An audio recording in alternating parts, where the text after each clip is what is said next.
तीत जी, लंदन से। राधा वल्लभ से। राधा वल्लभ श्री हरिवंश महाराज जी। महाराज जी, जैसे आप बताते हैं कि श्री जी और सदगुरुदेव एक ही तत्व हैं, तो फिर गुरुदेव अपने शिष्यों और दूसरे लोगों से निरपेक्ष क्यों दिखाई देते हैं? उनकी बाहरी व्यवहार उदासीन जैसा क्यों दिखाई देता है? क्योंकि संत रूप में निरपेक्षता ही सिद्धि है।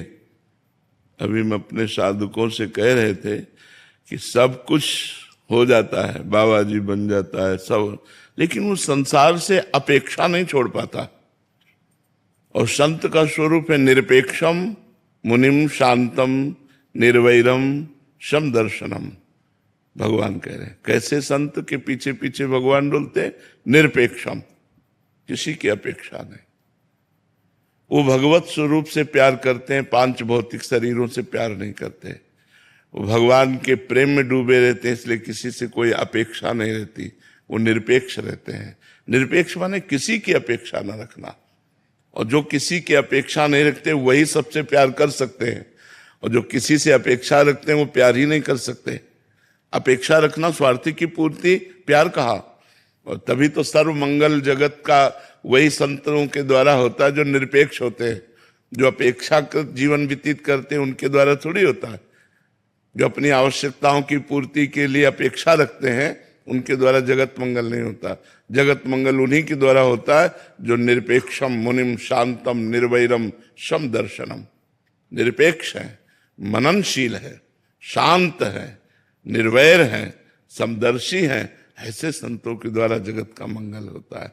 ऐसे संत भगवान के प्रिय पार्षद होते हैं। ऐसे संत ब्रह्मबोध महापुरुष होते हैं। तो संतों की साधना ही चलती है निरपेक्षता से।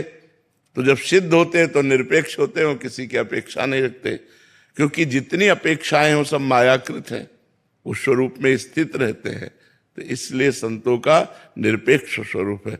तो क्या श्री जी का तुम अपेक्षाकृत स्वरूप समझते हो? अगर गुरु निरपेक्ष है तो श्री जी तो आपसे पहले से ही निरपेक्ष है।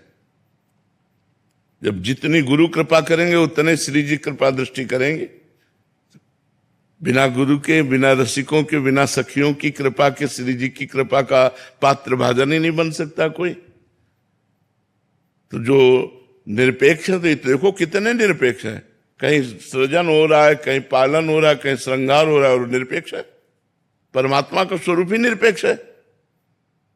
वही गुरु का स्वरूप है, गुरु इष्ट का स्वरूप वही। हाँ, अब दूसरी बात आई, आप जितना प्रेम करोगे उससे बढ़ के वो आपसे प्रेम करेंगे। वो निरपेक्ष है। पर यदि आप प्रेम किए तो आप जितना प्रेम करोगे तो उससे बढ़कर वो आपको प्रेम करेंगे। आपने तन मन प्राण गुरु को, इष्ट को समर्पित कर दिए तो इष्ट पीछे पीछे घूमेगा। भक्तन पीछे यो फिरत जो बछड़ा संग गाय। आपका प्रेम बटा हुआ संसार में तो निरपेक्ष है। आपने अपने प्रेम को सबकी ममता ताग बटोरी, मम पद मनहि बांधि बर डोरी। तो फिर भगवान उसके ऊपर प्रेम की वर्षा कर देते हैं, पीछे पीछे डोलते हैं।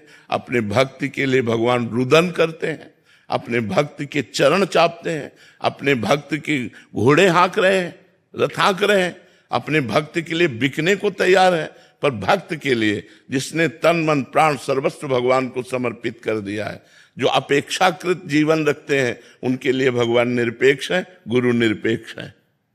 और जो अपेक्षाकृत न रहकर अपने जीवन को प्रभु या गुरु के शरण में पूर्ण रूप से समर्पित कर देते हैं, उनका गुरु प्रेम तुम क्या जानो। हम कितना प्यार करते हैं उन बच्चों से जिन्होंने माँ बाप परिवार सबको छोड़कर केवल श्री जी की शरण ली, तो उनको पता नहीं है। लेकिन हम इनको कितना प्यार करते हैं, इन संतों को।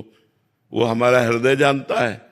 जैसे कछुआ अपने अंडों को सूखे पे दे आता है, लेकिन जल के अंदर बैठा उसी का चिंतन करता है, तो उसके चिंतन के प्रभाव से उसके अंडे बच्चों के रूप में परिणित होकर के उन्हीं के पास आ जाते हैं, कछुआ के पास ही आ जाते हैं। ऐसे ही संत गुरु अपने शरणागत जनों का चिंतन के द्वारा पोषण करके उनको अपने समान बना देते हैं, उनको प्रभु मैं बना देते हैं, श्री जी मैं बना देते हैं। समझ में आ रहा है आपको?